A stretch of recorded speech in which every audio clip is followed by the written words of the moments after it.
Welcome to the Sangamon Valley Democratic Club. We're here today to learn more about Black Lives Matter. The speakers today will help us understand not just the importance of acknowledging the injustices Black people have suffered, but spurring us on to action to try to wipe out systemic racism in ourselves, our social groups, our clubs, our companies, employers, our schools, our communities. One of the things advocated by Black Lives Matter is not just police reform, but different policing. The California Democratic Party, Region 2, and our club endorsed a resolution Nadine Payrucan and I wrote. It advocated shifting funding from the police and sheriff departments to community and health services, with the idea that the police are probably not the best people to respond to a mental health crisis, to the homeless, or even a domestic dispute. The chair of our Democratic Party in Contra Costa County has sent a letter to our county supervisors with this resolution to ask for change. Some communities in Alameda County have made progress in implementing this, and I'm saying this because a lot of people don't know about this. For example, Oakland will decrease the police budget by 50%, or 150 million. And they have a task force, Reimagining Public Safety Task Force, which will guide that change. Moreover,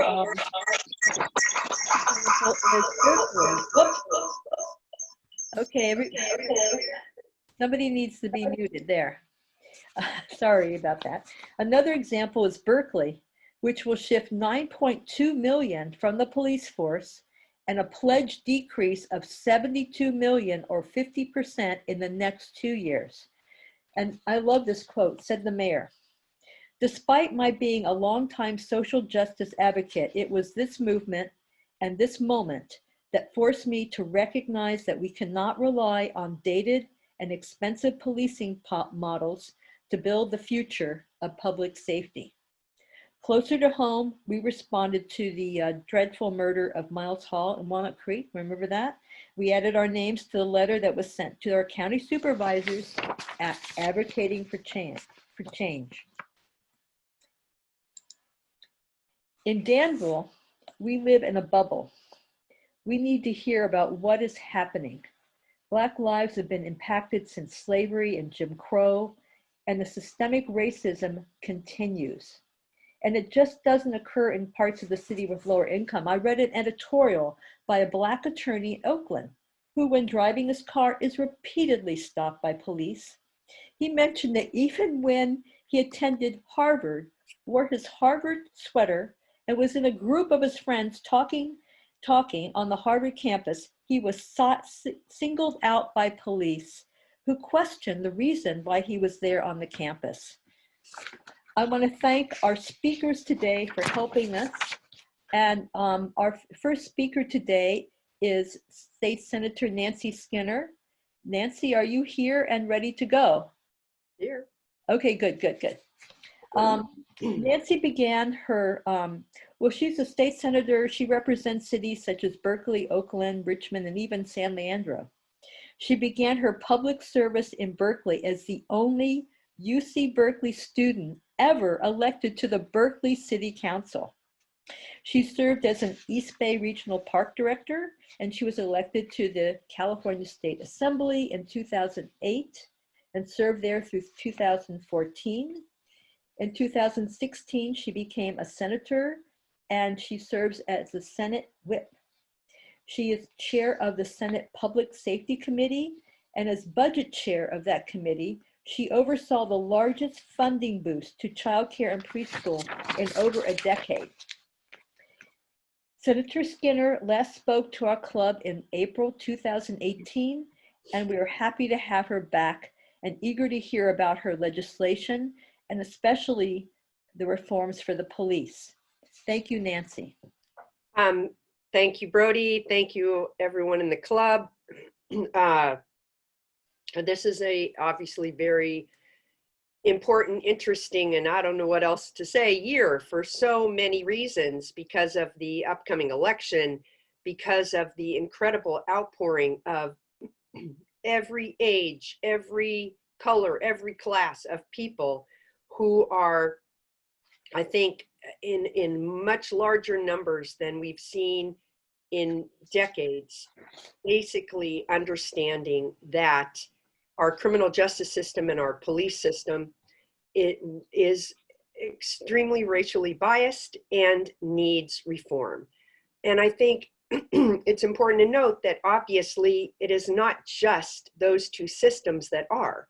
Those two systems are the systems that enforce what the dominant culture wants, right? And so when you think about it, the real the importance, I think, of this kind of moment in time is that it's really shining the light on, I don't know if you remember, those of you old like me, pogos, we have met the enemy and it is us.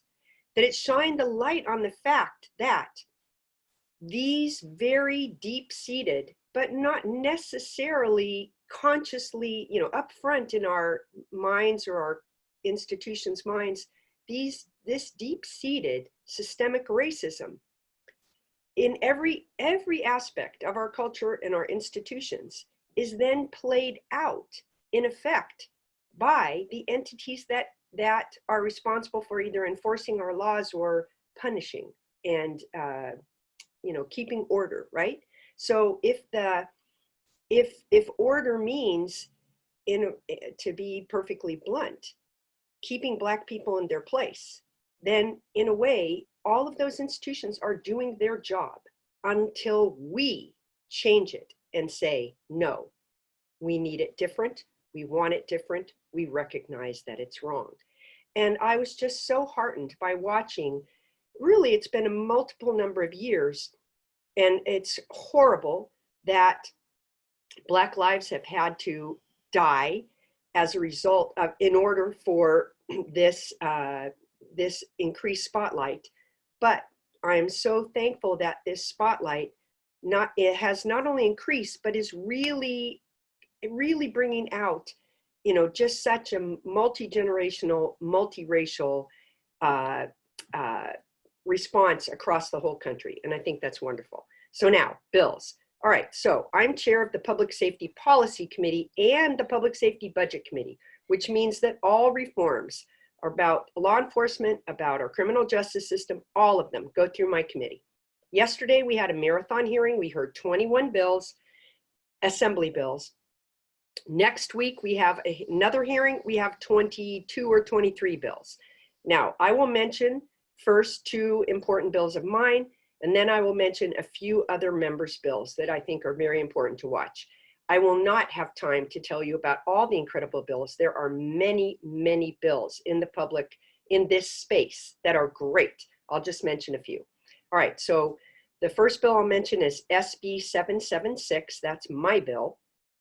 And I think the club followed that in 2018, I carried a bill, SB 1421, which was successful.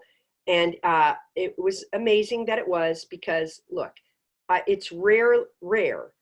Sometimes it happens, but it's rare that a really difficult piece of policy gets enacted in its first time. And what my bill 1421 did was open the door on police records for the first time in 40 years in California. And the reason I say the first time is I'm not the first. I voted on attempts like that many times in my legislative career, by Mark Leno, by other authors, by Gloria Romero. Many, many people had tried to open police records. But because of their past attempts, really, and the discussion, it made mine easier, though mine was still difficult. It only passed the assembly floor by 2 votes. But anyway, 1421 opened for the first time in California a limited set of police records, very limited. Now we have New York, Cuomo signed into law, opening basically all police disciplinary records. We have many other states, Ohio, Kentucky, others that have opened have public access. So I felt like now is the time for California to do the right thing and expand the access. So SB 776 opens up public access to many, many more kinds of records, including police actions that are biased or discriminatory, wrongful arrests and searches, various things like that. So that's SB 776. And then I have a bill, this, this may or may not surprise you, but sorry. In court, you are protected an in custody informant. So in other words, somebody in jail or prison who accuses you of something, that cannot be used in court unless it has been corroborated and the evidence has been documented. But in our prison system, it is allowed. So if you are in prison, your prison file can have complaints or actions against you that you have never been informed about, that you do not know the source, and that have not been corroborated. So there is no evidence of it, no guard that witnessed it. And then you go before the parole board, and the parole board is trying to figure out whether they're going to assess your good conduct. And they say, oh, look at these, that you did this, you did that. Well, and of course, you could call it snitches. It's other prisoners who have said this. And unfortunately, when you're in that kind of setting, it is ripe for the type of, for bad, where a guard could offer certain benefits or something to someone to say those things, to put it in another prisoner's record. Anyway, that practice has resulted in many, many, many people who had otherwise good conduct records not being successful at the parole board. So I have a bill that would make that the in-custody informants have to follow the exact same procedures that we do in court. So it's a procedural, just and fair procedure thing, but it's very important. So anyway, those, and apologies, I can't even remember the number of that bill. I'll come up with it in a minute.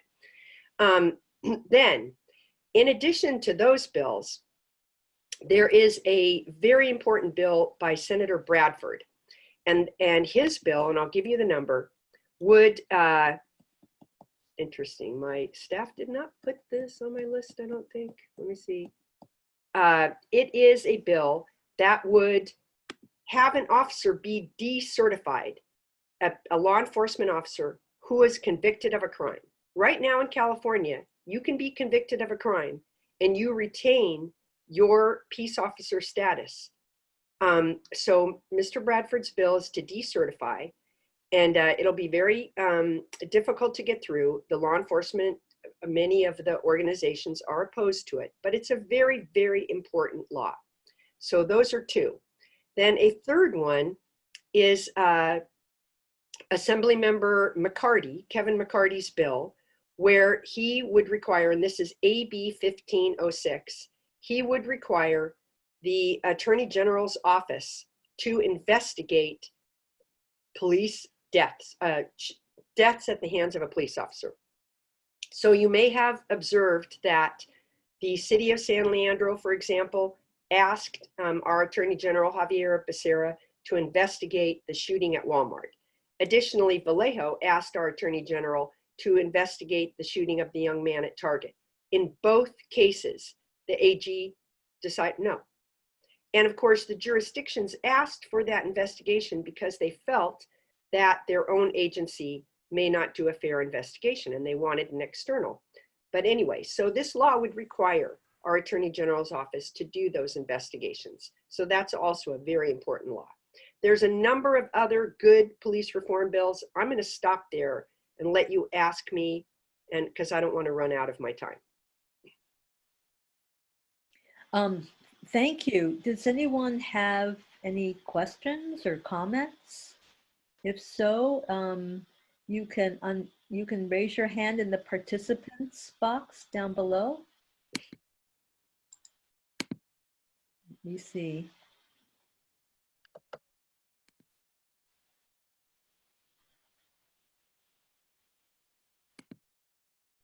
Oh, here's a question. Carolina, I'm going to unmute you. Do you want to ask your question? Yes. With the election coming up and there's so many bills that go through, is there a place to go and check to see what bills are? Because, You know, it's really hard. Hard, If you've got 50 bills going through, right? how do we So keep track? here's what I'll do. Because they went, my committee now is hearing the assembly bills, but we also heard the Senate bills. I'll have my staff put together a list and we'll send it to Brody. Then you all can have it, okay? Is there a, I've got a list in front of me right now that is the assembly bills, but it didn't include the Senate bills. So I want to add the Senate bills to it and then you all can have it.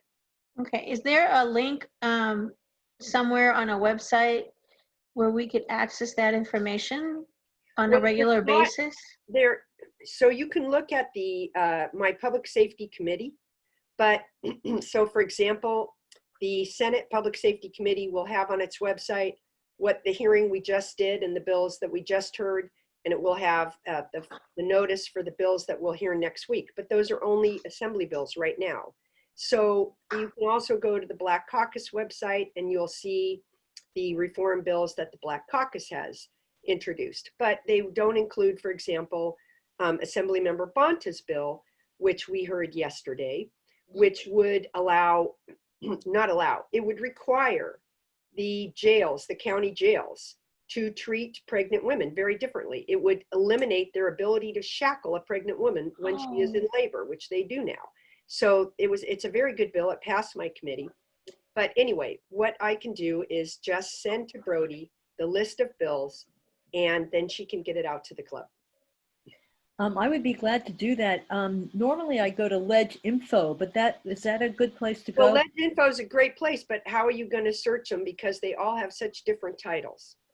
So I think I'll give it to you, and then you at least have the numbers, and then you can look up the individual ones if you're interested in. I'll have a little summary of what they do, okay? Okay, thank you. Thank you. We have a question from Nicole. Would you like to unmute yourself and ask your question? Yeah, hi. The Senate bills that you mentioned, do they have Assembly bill counterparts? No, they don't need to. Okay. Any bill has to go through both houses. So my bill, both my bill on what I call snitches, which I don't call it that publicly, it's SB 1064, and my bill SB 776, the records, is in the Assembly now because we're in the last month of session and they have to be passed there and then they come back over. But the bill that I mentioned by Senator Bradford, that's in the Assembly. But Mr. Bonta's bill and Mr. McCarty's bill, they're in the Senate right now because they're Assembly bills. So I feel like this happens at the national level, but maybe not the state level. So maybe this is learning from me. Like a lot of times, Assembly bill, Right, one house will pass and the other house will kill it. Is that what you're? or it passes out of the Assembly and then goes to the Senate, but is given a different number. Oh, no, not in It's the our same case. bill. No. Okay. Not in our case, no. Okay. The list I give you will have all the accurate numbers. But it is the case that just as we see federally where House of Rep passes a bill and then the Senate kills it, that can happen in either of our houses. Right. It's more right now, the Senate, my house tends to be a little better on police reform than the Assembly.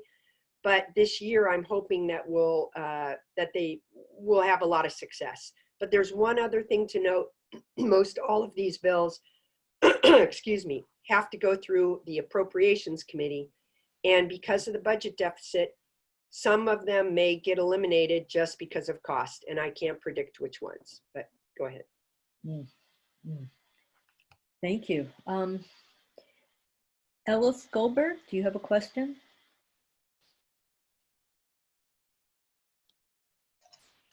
Great to see you, Nancy. I have a question. It has to do with a resolution that the Tri-Valley Club, the San Ramon Valley Democratic Club, and this week the Diablo Valley Democratic Club passed as a resolution. It's called the Corporate Executive Perpetrators Responsibility Act. And it calls on the legislators to pass a law that criminalizes corporate executives who put profit before health, safety, privacy, or the environment.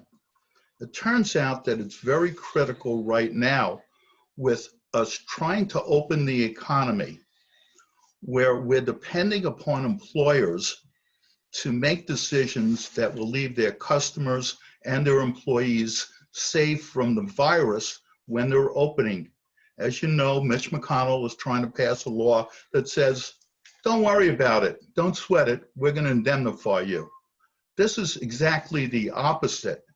The idea is if you just penalize corporations by fining them, then it becomes part of the cost of doing the business when they harm people. But if you criminalize the penalties, that is, you threaten the executives, they make different decisions. When an executive is making the decision and he's putting profit versus the safety of his employees, he may make the wrong decision. Some certainly will. But if you add to that, if you make the wrong decision favoring profit above health, safety, privacy, or the environment, you could be facing jail time. And that's what we're asking for. Now, this doesn't only have to do with opening the new businesses. This has to do with corporations that are marketing vaping to our kids, creating opioid crisis, putting unsafe airplanes in the air. So anyway, I'm looking for a champion for this. I've asked Rebecca, and I'm looking at the other champion in the Senate. So, Alice, this some of the bills I mentioned that are the police and public safety reform were introduced very recently, and they were what you call gut and amends, which some people say, oh, get rid of gut and amends. No, never get rid of gut and amends, because they can be a very useful tool when you need to respond to something like a pandemic. However, that said, it is too late now for gut and amends. We are past the point where we can do one. So we would not be able to act, no matter how good the idea is at this point. Yeah, they're gonna. We would not be able to. My target is next year. Let's look at it next year. Yeah. Thank her very Look at much. Thank her. Thank you, but I'm looking for a champion next year. Thank you, Nancy. Sounds very interesting, Ellis. I hope it comes about next year. Harry Thurston, do you have a question? Yes, I have a question concerning AB 1185 for the Citizens Oversight Committee of the Sheriff's Department. Any chance in sometime in the future that same oversight could be pushed down to the city police departments? Because that's where I think a lot of issues are at, and any organization given such power should have citizen oversight. I just wonder if there is a movement to push this down to city police departments. So cities right now have the authority to set up police review commissions, and there's they vary, and it's up to the city's ordinance or county's ordinance as to how open they are. In other words, how much powers they have and such. And so they range from, I think the BART police review is very kind of weak. San Francisco's and Berkeley's is stronger. There is some much stronger. There are some folks have pointed out there's a few things in state law that are barriers to doing a completely independent police review. So there has been discussion about trying to change that. But right now, every county and city has the power to enact an ordinance to set up review commissions. So that exists right now. Yeah, but my question is the consistency. Some cities are light, some cities are heavier. Yeah, at that point, yes. There's no consistency. And so the difficulty, and I'm now expressing not my view, but just what that there is the very strong tendency for the legislature not to tell local governments, not to do a one-size-fits-all, or to prescribe to local governments how to handle X or Y. And you see that in housing, you see that in all kinds of issues. And I think if there were an attempt to say all police review commissions must be X, and it was the kind of strength that you and I and others like, it might fail. And so then, anyway, so it's one of those things where we want localities to be as strong as possible, and we wouldn't want a state mandate that got weakened and made those review committees even weaker than they are now, which is what I'd be afraid of if it were a state law. But I'll just stop at this. But just basically stating you have to have a police review commission for your city. Period. Oh, something like that might be, yes, that might work if you weren't just proscribing the terms, and then it would be something the local community and the local activists would have to battle out. Well, that's an interesting concept. Thank you. That's an interesting concept. Thank you. Thank you, Nancy. Just in regard to AB 1185, we've been asking our members to call our state senators, particularly Glazer. Where is it at right now? Do you have any idea? All right, hold on a minute. Let me see. 1185 is which one? The sheriff one? Yeah, the oversight of the sheriffs. Apologies, I'm not sure where it is. Okay. I think it's in the Senate because it's an assembly bill. It's passed, and Yeah, let me it seems just to be look and see. stalled Hold on. Let me just check my public safety because it would be in my committee. Let me just see if it's in fact in my committee. Hold on.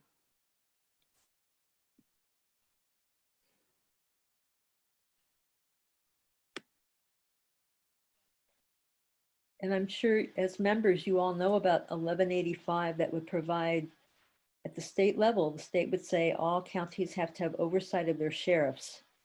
And we really want to get that passed because our sheriff needs oversight and accountability. And the truth forum does not allow for that. So I don't see it on my subcommittee's list. It might have gone to Judish. So I don't know. We'd have to look up on the ledge tracking where it is. Okay. Well, I think it's passed. I think maybe it has to go to appropriations.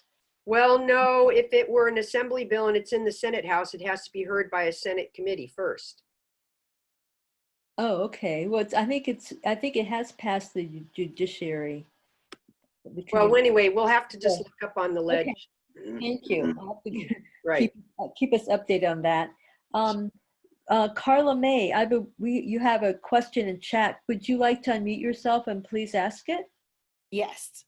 Thank you so much for having me, Brody, and also for Senator Skinner to answer my question. We're facing massive evictions. Yes. And the state has not taken up statewide pandemic rental assistance, and has not pushed the speaker to include in the CARES Act 1 rental assistance. And in other states, other states like Hawaii and Florida, they all have statewide rental assistance. And I know that we have the eviction moratoriums, but that is not, that's just a waiting game around for evictions. And it's really putting a lot of strain, particularly on BIPOC families that are just waiting for the hammer to come down. The challenge right now is that we are doing vote by mail in several states, and Democrats have been pushing for vote by mail. With all these evictions, that's a serious concern for the upcoming election if those families and folks won't be there. So is there any look at statewide rental assistance during this pandemic? I was on a video Zoom with Mayor Breed from San Francisco, and she was saying that, this is going to last 18 months. And there's not a lot of small landlords and folks that can hang on for 18 months with no paid rent. Right. Very, very good question and good point. No, it's very serious. This is really serious. And especially with the unemployment, the additional unemployment, it's a 600 a week that was in the dropping off this week. So The Assembly and the State Senate have come together on this economic stimulus group, and we've put out a number of bills. They're not, some of them are bills already, but a number that would both generate, it's not generating new revenue, it's more being able to get advances on revenue that we know will come in, say 2 years, 3 years, 4 years from now, but that if we get it now will help people who are in desperate straits and help make sure that our economy doesn't even get worse. And of course, the whole issue of rent is on there.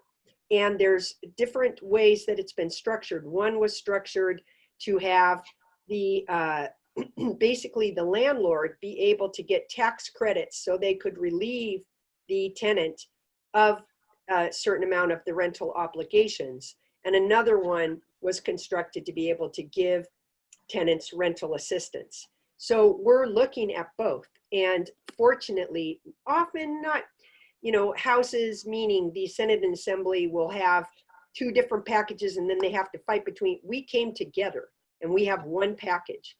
And part of it is going to be whether we can get the administration, Governor Newsom's interest. I think that everyone is very much attuned to the fact that we're at this cliff where so many renters, I mean, in Santa Clara alone, I think it was 40,000 low-income renters could face eviction. So we do not need, we already have a horrible homeless crisis. We do not need that. So while I can't right now tell you exactly what will pass or succeed, we're focused on it. Thank you. Thank you, Nancy Skinner. I'm looking for other questions. I don't see any. So Nancy, thank you so much for attending and telling us about all the legislation. You really added a lot, and thank you very much. Thank you. You're welcome. Okay. Okay. Thank you. Okay. Take care. Bye. Okay. Our next speaker is going to be Tamisha Walker. And Tamisha is on the, wait a second, let me get my notes here. I should have been prepared. I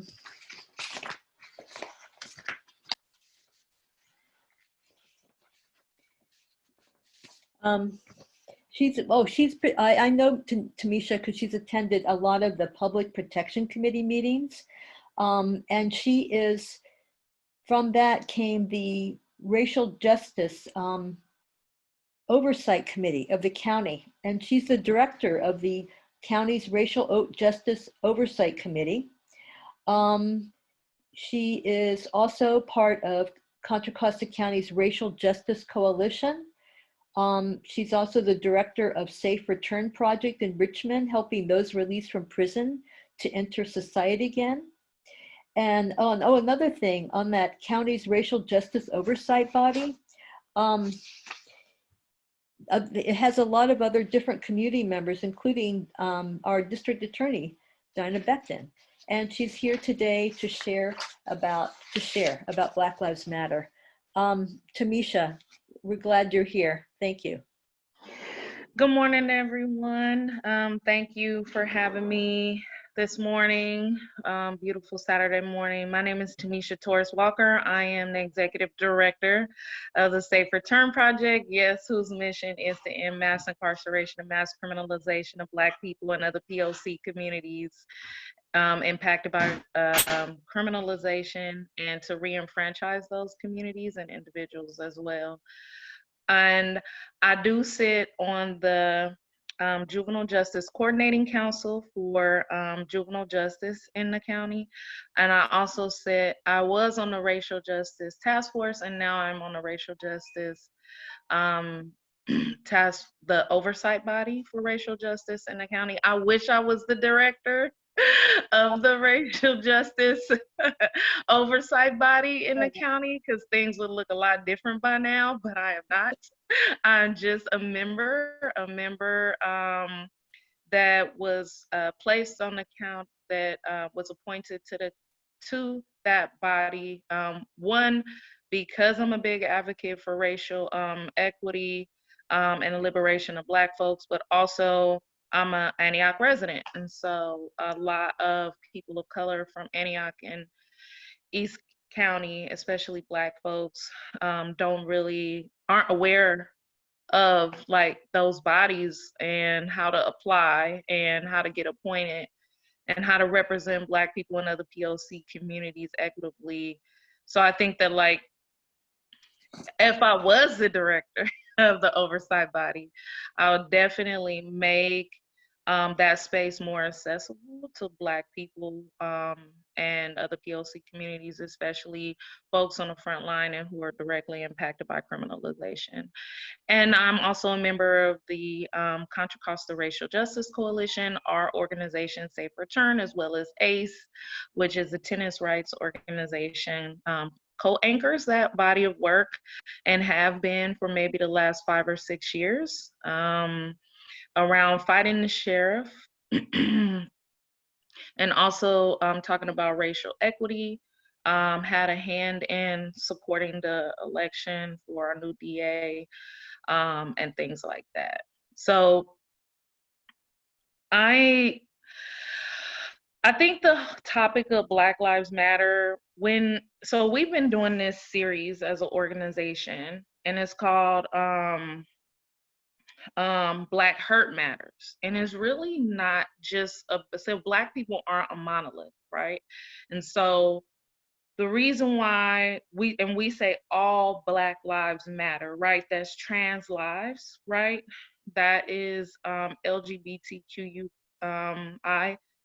plus lives. That's Black women, that's Black men, Black families, Black babies, Black wealth, and so like when we really get into talking about and democracy from the lens of Black people as well. So when we talk about Black Lives Matter, we have been talking about all of the things that matter to people who inhabit dark bodies and Black people, because police brutality and police murder and police terror impacts Black communities the most, but also inequity in wealth, racial disparity, health equity, and I mean, the list goes on. And so we have to, for the work that I'm really invested in and that our organizations are invested in, and I'm sure the Racial Justice Coalition and the Racial Justice Task Force is just like not, like the goal is not to just look at the criminalization of Black people and people in dark bodies and POC communities, but how do we look at the whole, American experiment of slavery and what it did, what it has done and is still doing today to Black people. And so it's been an amazing process. My heart has been heavy, not just over the last month, because remember, we were all there when Mike Brown was killed, and that really, there are so many deaths. And so I think George Floyd's murder and Breonna Taylor's murder, because that's what they were, that it was murder, state sanctioned violence, and incompetence, right? And so it was just like enough is enough. And we're in a pandemic that, by the way, is impacting Black lives in a devastating manner. And so it's just all at once. It's this heavy weight on Black communities, people in dark bodies, and like our families, and it just keeps getting heavier and heavier, right? And so I think like right now we appreciate the civil unrest, right? So one of the hashtags I always do is like stay in the streets, right? And so there has always been comprehensive change after civil unrest, after we get tired, after we get upset, and after we get in the streets, right? Because that's what we have learned that we have to do, right? We have to get on the ground, get close, get out there and get loud to create some change. And so I'm just happy. I know I appreciate just seeing people continuously go and push against, in our county in particular, the sheriff, and acknowledging like deaths in the jail, mass criminalization of Black people. When you talk about Black Lives Matter, we also have to think about Black women. And so thinking about our DA and how just by painting affirmation to Black people, right? Like Black Lives Matter and Martinez on the street, and like giving affirmation to Black people, you have a Black woman whose life has been threatened. And so I think that like her job, her occupation, and the path she has chosen to take as a Black woman, it shouldn't be okay for anybody to threaten anybody's life. Sometimes that, like, we don't understand how far people are willing to go to prevent Black affirmation. And so one of the things that for the Contra Costa Racial Justice Coalition, I think it's been amazing being a part of that process and just making sure that we are having dialogues and conversations around anti-Blackness and how that shows up, white allyship, and what that actually does not look like. It doesn't look like silencing Black folks. It actually looks like supporting and bringing resources to the movement. And being on the racial justice task force and then the racial justice oversight body, just not having enough Black voice, Black insight, Black ingenuity, and all of those things coming to the table to figure out how do we decriminalize Black people in this county, especially young Black folks. It's a little discouraging when you think about the limited ways that we are willing to do outreach and community engagement at these county bodies. So even like we need to liberate information so that Black people can be able to participate in our own liberation in this particular county. And so I think like that's pretty much all I have to say. One of the things about Black Lives Matter is we know that there's an organization that is really hyper focused on ending police violence on Black people, people in dark bodies. But then Black Lives Matter is also, like I said, an affirmation. So every Black person out there in the streets is not a part of the Black Lives Matter organization, but just has a deep belief in an affirmation that Black Lives Matter, all Black Lives Matter. And you don't have to be a part of an organization if you have to be a part of an organization to believe that, then you're not the right person for the movement. And so every Black life matters, all Black lives matter, and we're in a lot of different spaces trying to affect change. Thank you, Tamisha. Do we have questions for Tamisha? If so, raise your hand. Carolina, would you like to unmute yourself? Hi, Tamisha. Good to see you again. I agree that you don't need to be part of an organization to support Black Lives Matter. I don't belong to a Black Lives Matter organization, and I've marched a few times, and I went to the vigils in downtown Brentwood in support of young people who are trying to make a difference in Brentwood, which is huge. And yes, Black people need to have more access to information and also more access to power. So speaking of that, why don't you tell everyone what you're doing in that effort? Oh, I was hoping that wouldn't go. So I've Oh, come on. papers. I pulled papers to run for Antioch City Council District 1, 2020. I'm super, I mean, I kept telling myself, I'm waiting for somebody progressive to back. And then a young man was there was a stabbing and a shooting up the street from my house a week ago. Oh, so sad. Ooh. And nobody, our elected representatives, like they're not a peep about like the loss of like Black lives locally. And so it's a shame that we have to have a national, like we don't have to look at just George Floyd as a reason to say Black Lives Matter, because we have had Black lives lost in Antioch and no one saying anything. And so a friend of mine, Richard, will say, like, why not bet on yourself? Take a risk on yourself.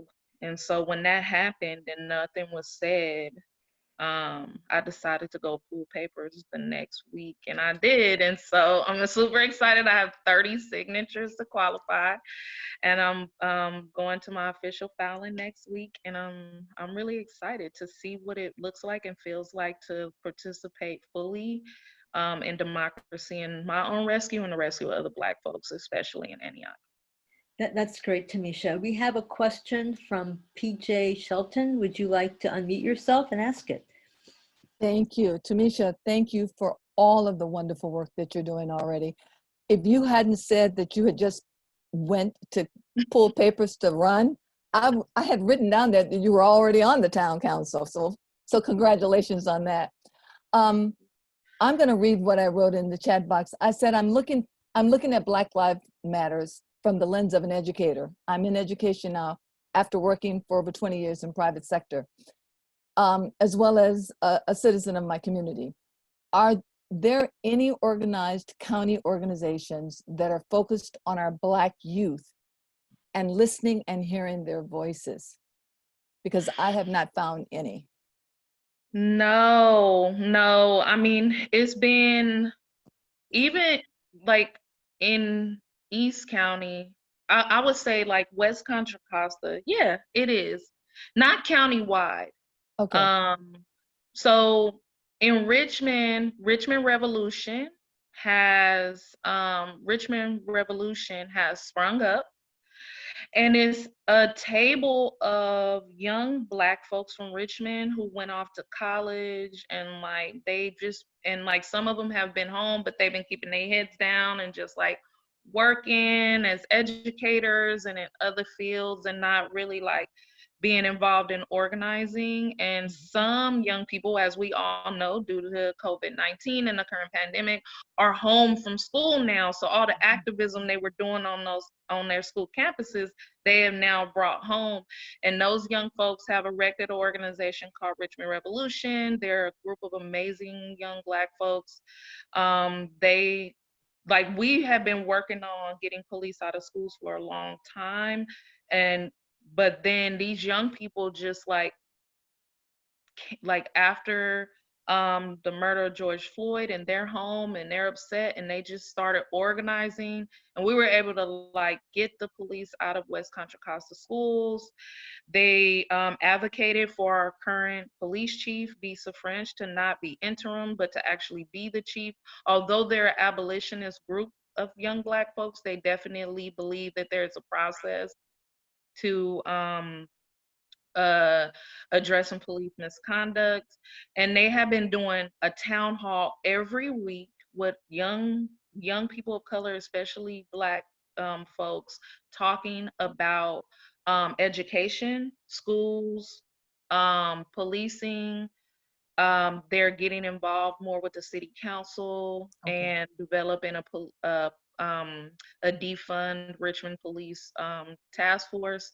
So West County, those young Black folks, they do have an organization, and more young Black people are funneling in every day. It's grown since I was invited to the table, and it's amazing to watch them work. East Contra Costa, no, and there are groups, and none of the leaders have been you can't tell young, but they're like Black youth are leading those groups. And so we've been having those conversations, I know a young lady named Ariel in Brentwood has been very vocal about education and getting racism out of education. And so finding like young people like her and like all like young people who are coming to these protests, especially Black young folks, and kind of providing them with resources in a space to be able to organize themselves would be Well, great. But do I you know if haven't seen. do you know if any of the schools have a Black student union where we can work internally with the schools? Um, I don't. I don't. Okay. I think Annie. I know. I talked to a young lady 3 years ago at a police at a barbershop discussion around um community policing, and I think she said she was from Antioch High, and she was the president of the BSU. So I think there are, um, but yeah, she did say she was the president of the BSU. But I gotta tell you though, um, it's a lot different to be the president of a BSU and be radical and out in the streets in Antioch demanding change for people, for Black people. There were like 3 young ladies at the last protest I was at in Antioch, young Black ladies. They definitely look like they should be leading that discussion, but they made it clear that they didn't want to use their legal name. They didn't really want to be photographed or recorded, and they were there, but they were afraid to lead. And when I did talk to one of the young ladies, she was like, because she have to live here, her family is, pro law enforcement, so she didn't want to embarrass them. But that's not her beliefs. And so you also have like a lot of young Black folks in East County who have who their parents' beliefs are outdated, and they want to be out there and they want to be leading, but they also don't want to like, you know, bring pressure down on themselves. I understand. Thank you very much for answering my questions. Thank you. Thank you. We have a question from Carla Mays. Would you like to ask it, Carla? Yes, thank you so much for all you do. My question is really about helping you and helping you in the work. And the state of California has reduced the prison population due to COVID-19, and they've put a lot of folks, returned a lot of folks back to the community. And we know that that the rents and the challenges. What are some of the needs that you're seeing that folks are needing, and what are you needing as you support folks that are coming back to the community?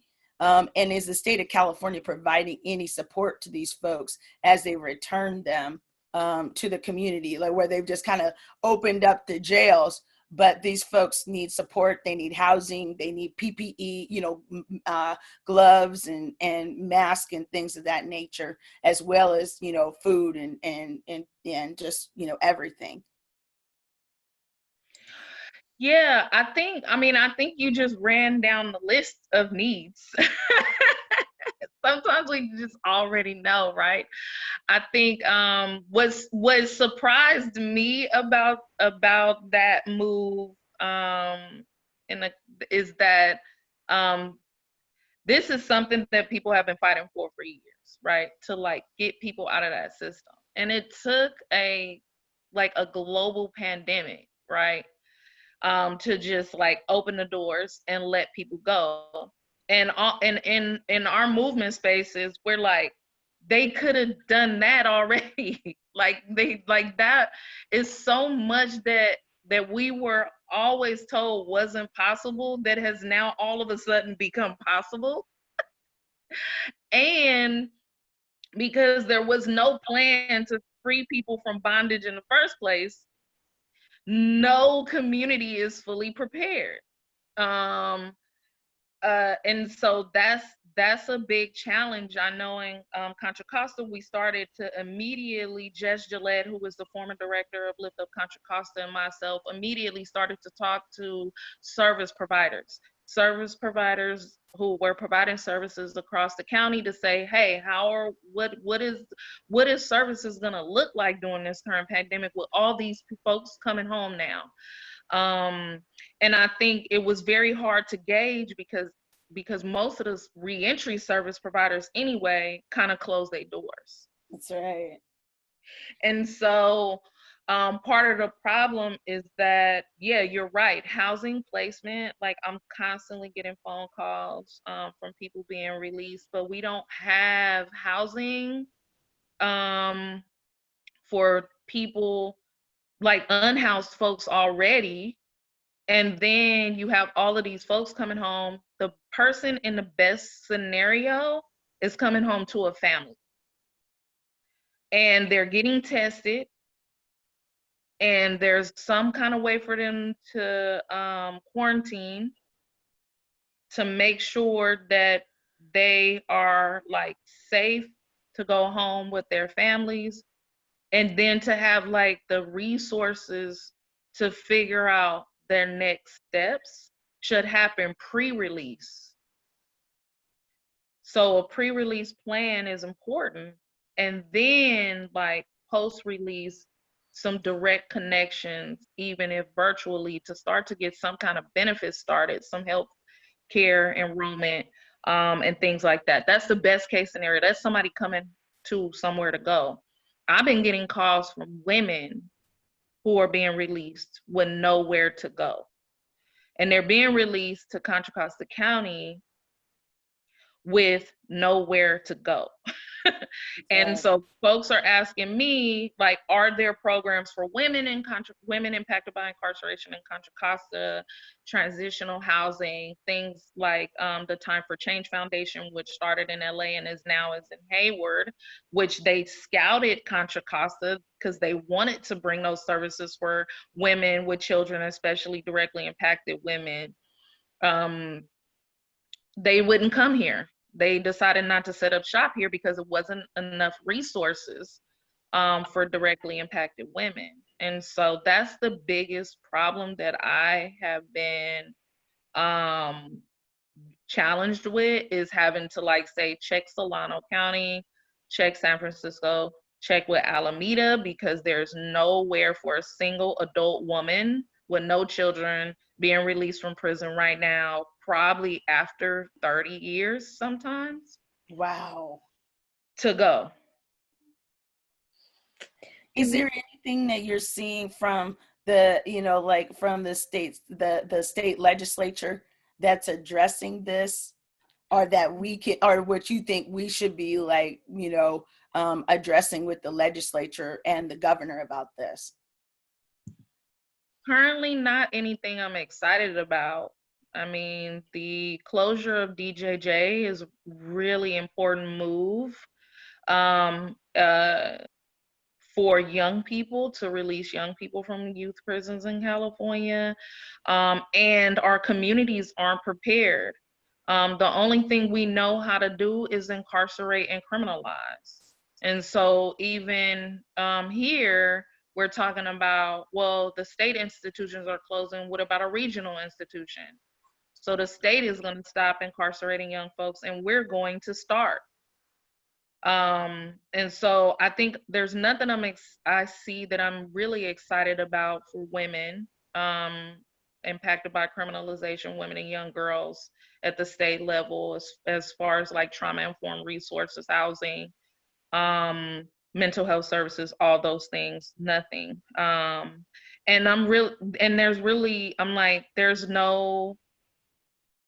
it's not like AB 109, where when they released folks, money also came to the counties to be able to like do resources. This pandemic, we haven't seen anything from the state that says like, okay, there's also going to be like more financial support for resources for folks coming to these counties as a result of this current pandemic. No. Tamisha, now, Nancy, Nancy Skinner and her team, they might know of something in the works, but I haven't seen anything I'm excited about. Tamisha, you mentioned Lift Up Contra Costa. Are they helping at all, or? Yeah, so I mean, Lift Up Contra Costa is it's a coalition of organizations from labor to environmental to criminal justice to housing, tenants' rights, and all of that. And right now, what Lift Up Contra Costa is doing, so they just did a candidate training, which I went through the candidate training. Yeah. And at least 4 folks who came out of that training are running for local office now. And they are providing support on the back end for those candidates and other potential candidates across the county to be able to have all of the information to kind of like demystify the whole process of running for office. Yeah. So that's what they're doing right now, as well as hosting tables around reimagining public safety, as well as here in East County, they are creating an open space for folks in East County who are a little bit more progressive and want to do more organizing and do cross community learning from Bay Point all the way to Byron, which is it's a weekly call that they're hosting to see if we could spark organizing in East Contra Costa in a more collaborative fashion. I was thinking of something like resources for people coming out of prison. Maybe we can have a GoFundMe or somebody. We need someone to step up, an entrepreneur, and start something to help people and get the Yeah. help them. But anyway, Yeah. Well, Safe Return, we established a COVID-19 response fund. And so we worked with the East Bay Community Foundation, the Richmond Community Foundation through their Mobility Lab team, as well as unrestricted funds that we've been able to raise during this time through COVID to be able to put in a account where we partner with a third party to send debit cards and gift cards to families who identify as directly impacted by criminalization, homeless, people who are out of work right now, and young folks. And we've been doing that since late March. And so we've probably put out about $25,000 out into the community so far, and the account is still full. And so we've been sending like anywhere from $250 just to even young people impacted, families impacted, individuals impacted, anywhere between $250 to $500 to help with resources. that sounds wonderful. Maybe in chat you could put the website of how we can donate to Safe Return Project's a nonprofit, correct? That we could donate to. Mm-hmm. Maybe you can put the website in there. We'd be glad to do that. That's really a big need. Thank you so much, Tamisha, for sharing so much. We appreciate your perspective and your help in helping us to understand. Our next speaker is Monica Wilson. I know Monica because she's on the board of the Women's Caucus of the California Democratic Party, but today she's here because she is an Antioch City Council member, and Antioch has problems with its police department. Monica, thank you so much for joining us. Well, sorry, coughed a little bit, but thank you for having me. I know you guys have been on this call for a while, so I'll be really succinct and get everything out. But there's a lot going on in Antioch outside of the police department. But Brody invited me on because we had a conversation about things that I was, as a council person and as a woman of color, as a Black woman, that was going through out here in Antioch. So, with the death of George Floyd and everything that's going on with COVID, everybody all of a sudden is talking about systemic racism, police reform, treatment of people of color. And people are talking about this like this is the first time it's happening. It's been happening throughout the years. And it's interesting because I was just talking to my mom, who's 82 years old, was raised in a segregated town in South Carolina. And she's like, Monica, this has been going on long before me. So, just a little bit about things that are going on in Antioch and what in particular it's like to be a Black woman, the only Black woman on the council that's elected and going through what I'm going through. things for me really got heated. And I don't know if some of you or all of you heard about the incident about me asking for the resignation or the removal of our he's now off of our chair of our planning commission.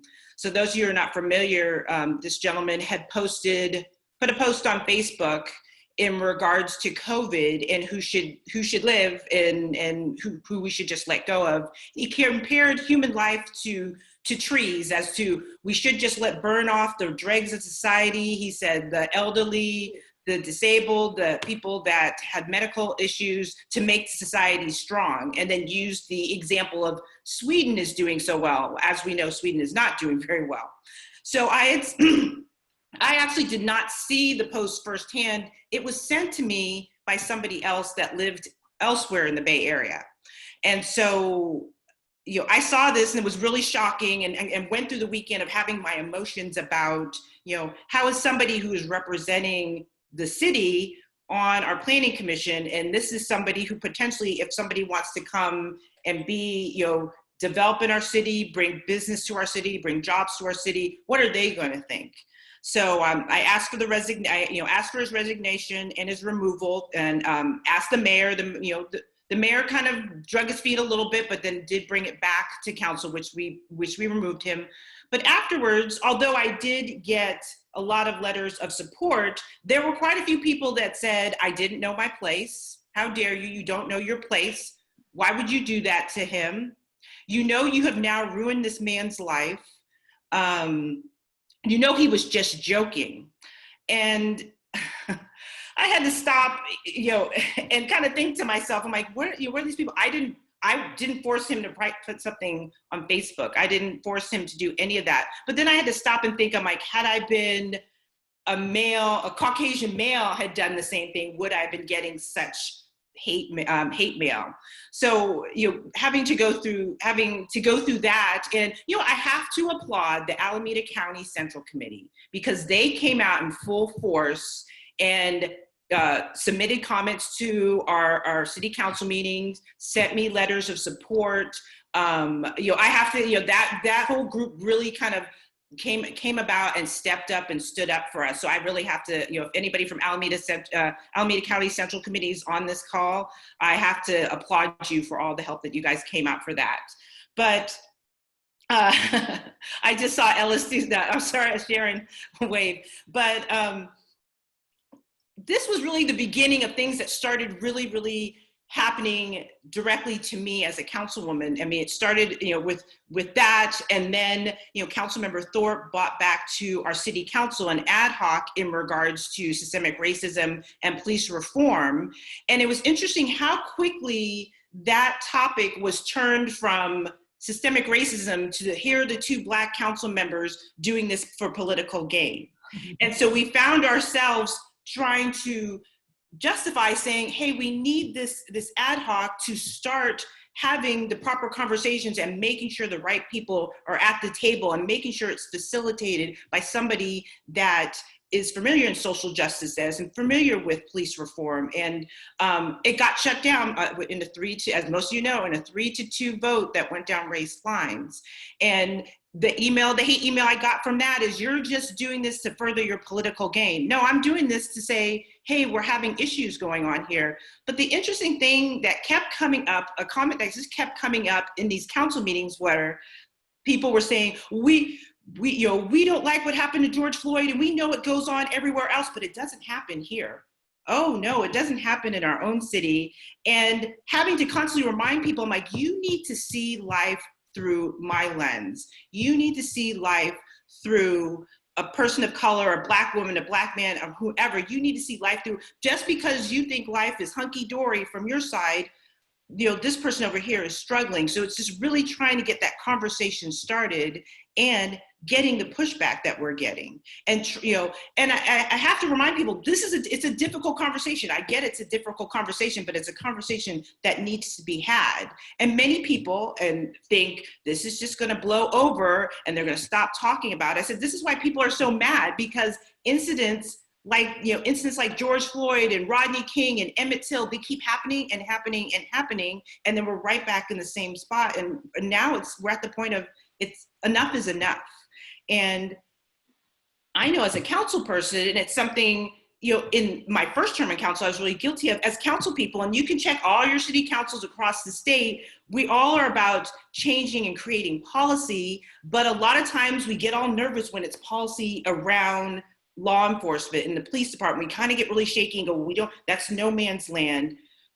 Now we all have to have the political will to have those conversations, to talk about police reform, to talk about use of force, to talk about not criminalizing the mentally ill or people who are experiencing trauma. You know, in my day job, I work with a lot of survivors of human trafficking, and they've been traumatized by the police, that when we work with them to get help, the first thing they say is, I don't want to deal with the police.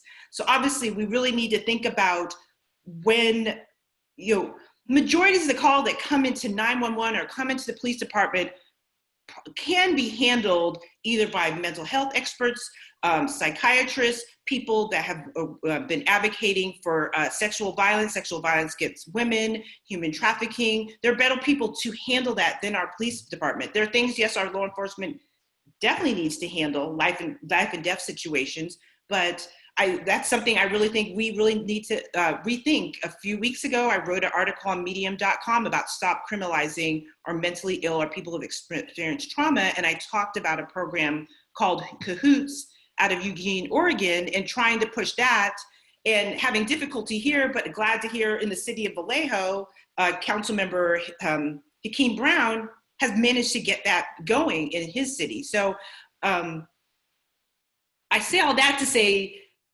it's a struggle when you're one of two minorities on a council and you're trying to get something passed and you only have the 2 votes, and you're trying to get, you know, you're trying to get the community around you. I remember when Councilmember Thorpe and I co-authored Measure W, and when we had the audacity to say, we want to carve out some funds for our youth because close to 30% of our population is 18 and under, we were vilified. We were, you know, people came after us. Thankfully, that measure passed by by about 63%.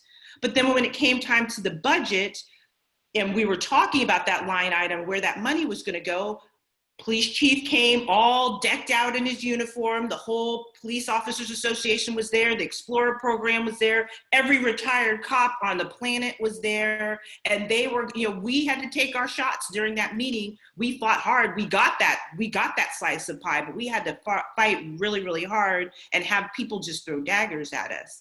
So I say all that to, you know, that we are working really hard. I know I'm working very hard to try to change that narrative and making sure that police reform happens, and that we still keep having this conversation, whether it's police brutality, how people of color are treated in our community, and making sure that they you know, we have the voice. I know somebody brought up earlier about the youth in Antioch. Yes, there are some Black student unions on our school campuses, but those groups, although I applaud them and have talked to them from time to time, they're really not an action focus on particular items that are going on. But we just revamped our Antioch Council of Teens and have a new person over that program, and the person that's overseeing it now has really taught our youth how to have a voice at city council. As a matter of fact, the whole Antioch Council team came out at the last city council meeting. We addressed the issue of SROs in our schools, and majority came out and said they were against, and a lot of them came out and said, you know, due to mental health issues that they were going through, that they didn't feel comfortable talking to a police officer about, but would have felt more comfortable if somebody was there that understood what they were going through, and they felt they could help them. You know, I even have worked with a young woman that was trafficked out of Deer Valley High School, and she talked about there was really nobody there, you know, for her to reach out to, and she felt that even our educators weren't trained to identify what she was going through. And she said she felt like they wanted to help her, but nobody reached out, and unfortunately had to go through, you know, 3 years of being trafficked before she was able to get out. So I know I've said a lot and I've gotten all over the page on what I really wanted to address, but I'm going to leave time for questions because I know we're coming up on 12:30 and I don't know what time you guys are supposed to leave. So I'm going to open it up to questions and hopefully I can answer them. Monica, you mentioned SROs, but a lot of us don't know what SROs. Oh, I'm sorry. And explain that I situation. forget about that because I know when I first got on council, they were throwing out acronyms. I'm like, I don't know what is RFQ, RFP. I don't know. So SROs is are school resource officers, and I was reading on EdSource and ACLU that school resource officers, say that 3 times fast, which are police on our school campuses, show little to no improvement in the quality of life of our students on campus. So as you know, nationwide, and I was just on a phone call last week, a lot of school districts are going away from it. A lot of, I think I just read Fremont is now going away from it. I know West Contra Costa has now, has done away with their school resource officers. So here it is nationwide, everybody's going away from it. And here it is in front of Antioch. A COPS grant had come into our city, and on a 3-2 vote along race lines, it was approved. And this is something we need to start looking at, especially at our budgets. This is a way that the Department of Justice kind of makes an end game around a city council, because we got this COPS grant, which is supposed to go to the school district, and it was really kind of a bypass through us.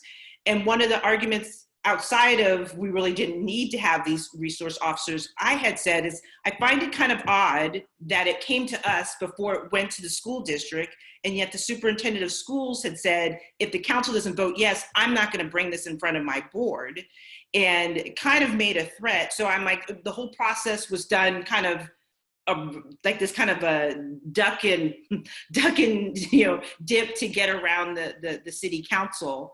And we also, another thing, and I'm sorry, I'm going on and on, we have to be careful on things that we request. I know a lot of people have come to me about body cams for our police officers, which I definitely believe in, but we also need to be careful when we approve those body cameras that the funds stay with the body cameras, that once we move funds over to our police department, that they don't end up shifting it to another department, shifting it to another area. So we really need to watch our budget and line items in particular, because when money is moved, departments can go, okay, well, we got the money, we can shift it around.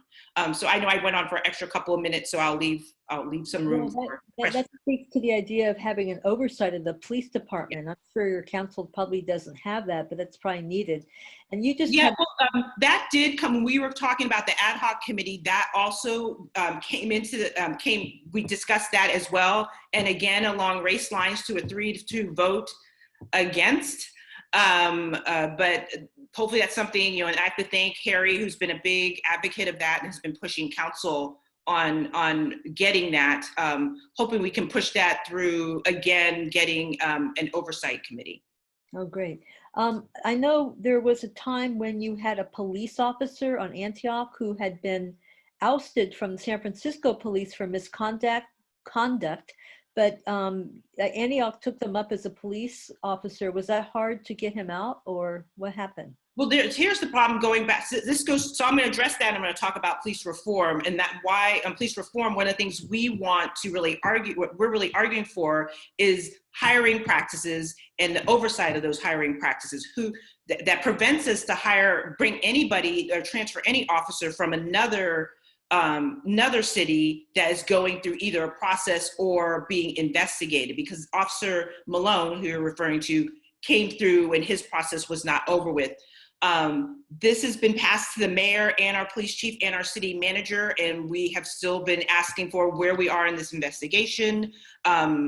It hasn't come to an end. I really have to give thumbs up to the youth that's really been pushing on that, because we have that investigation. And then we also have the investigation of our current president of our Police Officers Association, who had posted on Facebook that he saw a justification in slapping a protester. So that's just beyond. That's also being investigated, that myself and Councilmember Thorpe are still pushing on.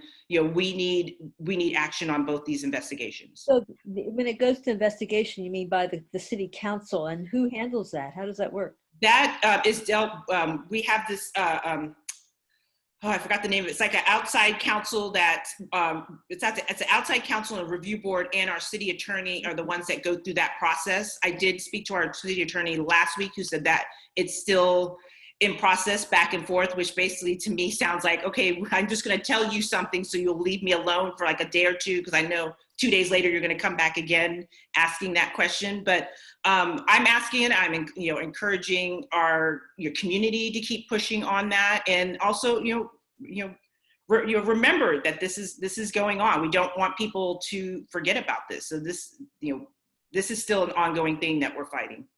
So we need like a citizens oversight committee, because this other committee is what, appointed people? Or? So we do have what's called a crime prevention commission that they don't have an oversight. Basically, our crime prevention commission has oversight to our neighborhood watch, different neighborhood watch programs throughout the community. So they're not overseeing the police department. They're just kind of helping and assisting the neighborhood watch program. So you need to be careful when you hear people say, well, we have the crime prevention commission, or I'm a member of the crime prevention commission. Yeah, you oversee our neighborhood watch program. You don't oversee our police department.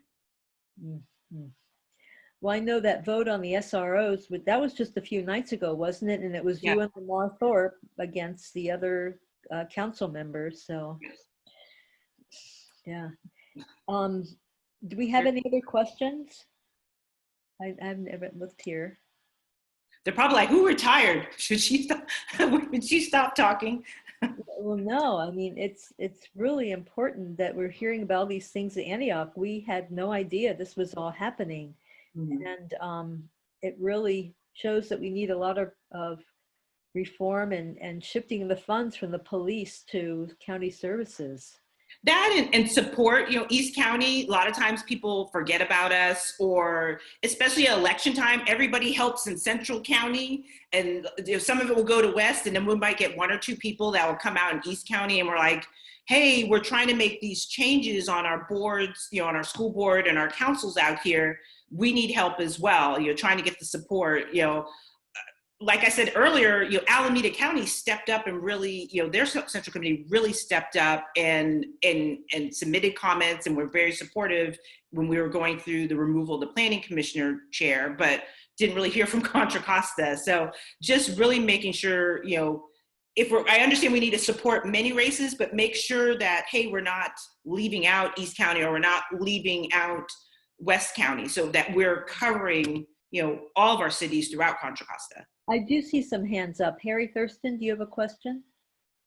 Yeah, more of a comment for Monica. I think one of the biggest issues a city council person has sitting on that city council and making the decisions on a biweekly basis when the council meets is having the support from the community showing up to the city council meeting to express their opinions. I think that's very important. Your reflection, Monica, on that?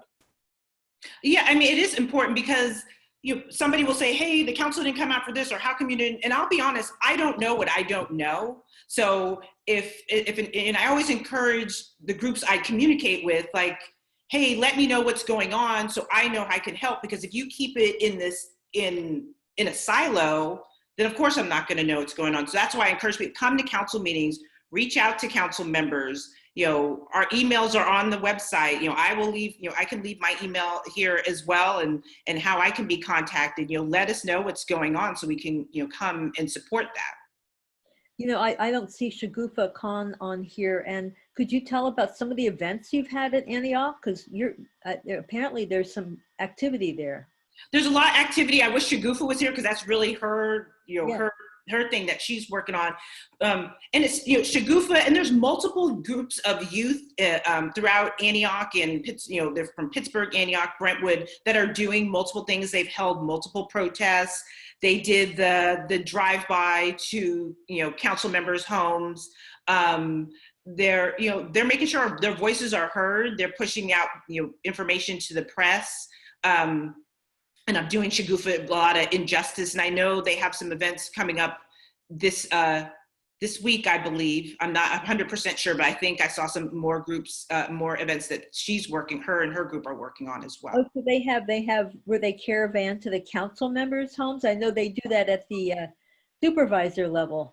Yeah, they've been by my house twice. Ah, And all I have to say is they were very respectful to me, and it was a pleasant exchange. I understand some people exchanges weren't as pleasant, but they have been by the caravan has been by my house twice. we have another hand up from Carolina. Do you have a question? I don't think that's. Okay, there we go. Does the school board ever come to the city council meetings, or does the city council members ever go to the school board meetings to just kind of see if you're all on the same page? So so a lot of times we don't go to each other's meetings, but we do have an ad hoc committee called the city school committee meeting. So that committee is made up of 2 council members, 2 school board members, the city manager, and the superintendent.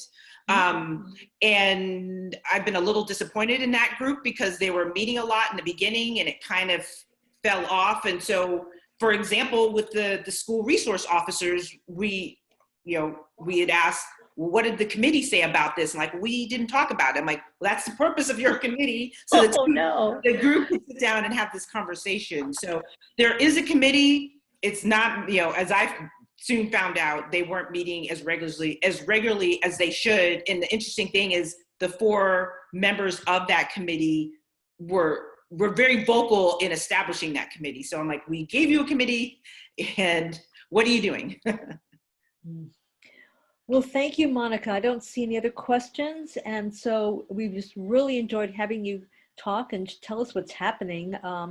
And I appreciate you being here. Thank you so much. Thank you for having me. Thank you very much.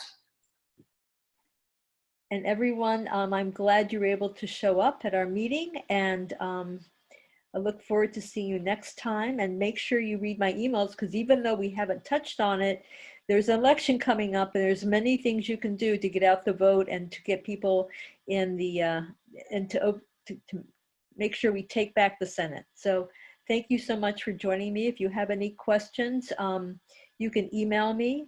And I hope if you're not already on the our email list that I send out about 2 or 3 times a week, you can email me and I'll put you on.